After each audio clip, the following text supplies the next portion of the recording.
Welcome back. We are discussing kinetics. Kinetics में आज हम पढ़ेंगे rate of reaction.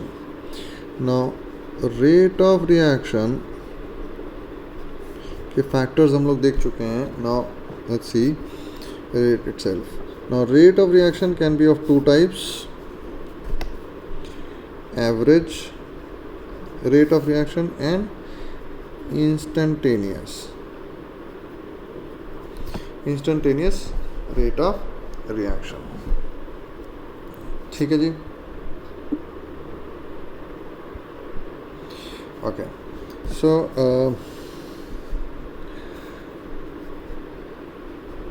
it is the rate of reaction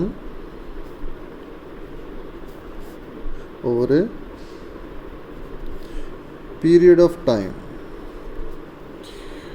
It is the rate of reaction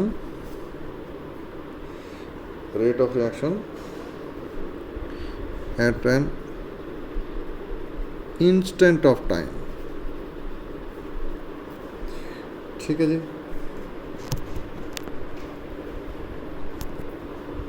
okay, now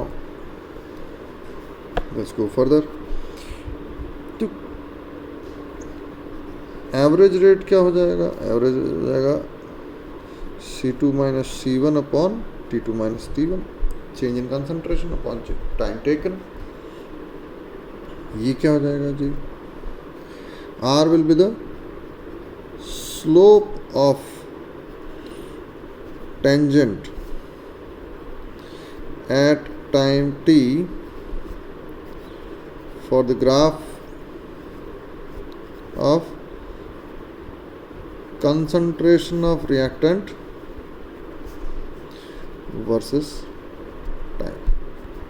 तो देख लेते हैं कैसे। ठीक है जी।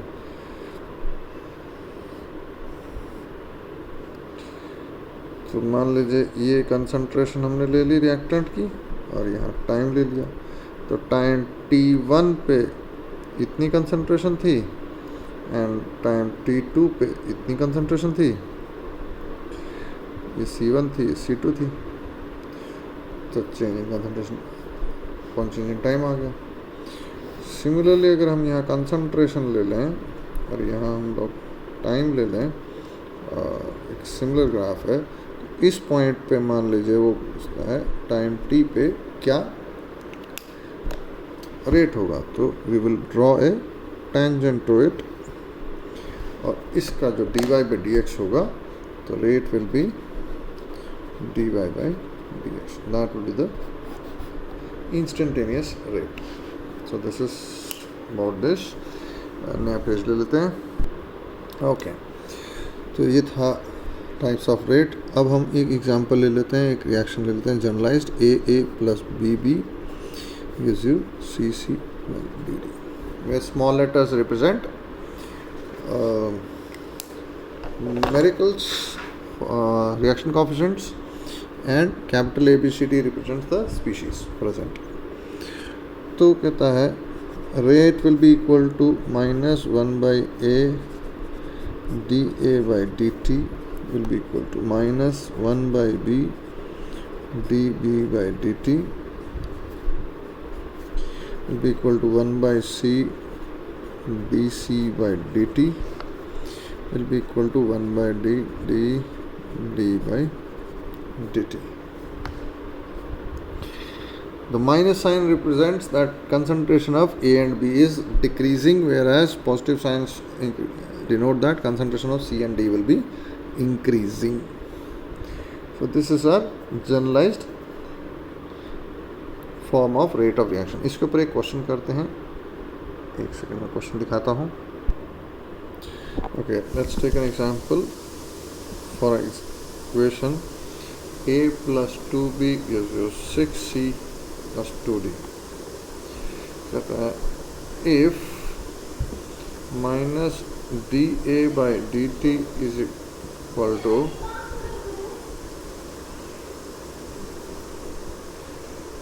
(2.6 into 10 to the power minus 2 moles second inverse, moles per liter second inverse, what will be the value of minus dv by dt at the same time. ठीक है जी, तो ठीक है, तो we know that r will be equal to minus D A by D T, coefficient 1 है तो is equal to minus 1/2 D B by D T. इस पूरे की वैल्यू उसने दे रखी है ये, तो D B by D T कितना हो जाएगा, 2 उस तरफ जाके मल्टीप्लाई हो जाएगा, तो 2.6 into 10⁻⁻2 into 2 will be equal to minus D B by D T. ठीक है जी, तो ये हमारा आंसर आ गया. एक और क्वेश्चन कर लेते हैं. वो कहता है 2a gives you b plus 3c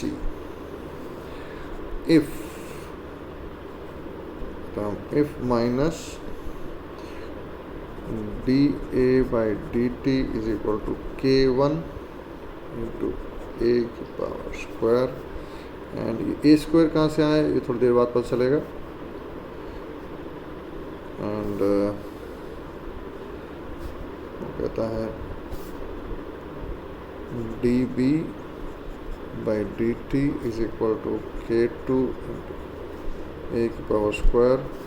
and कहता है dC by dt is k3 into a की पावर स्क्वायर. तो what is the relation between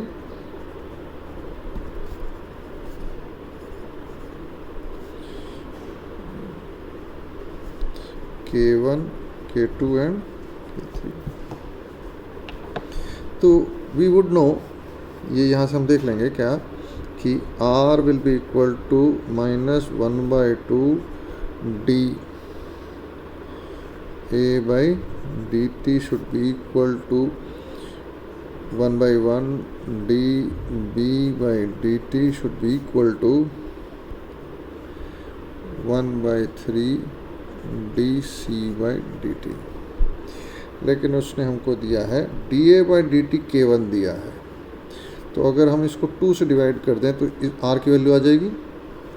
तो we will say that k1/2 a की power square should be equal to dv by dt,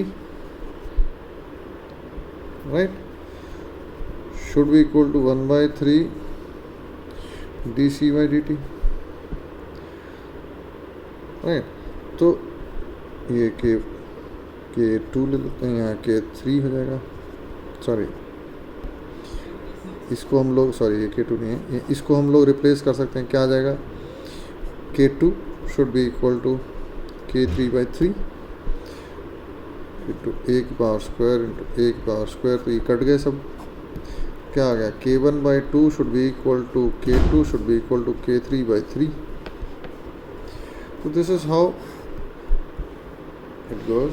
ऐसे हम लोग, एक सिंपल सा कॉन्सेप्ट है कि इस चीज़ को हमने ध्यान देना है कि कोएफिशिएंट्स को यहाँ पे इंक्लूड करना है. Okay, thank you.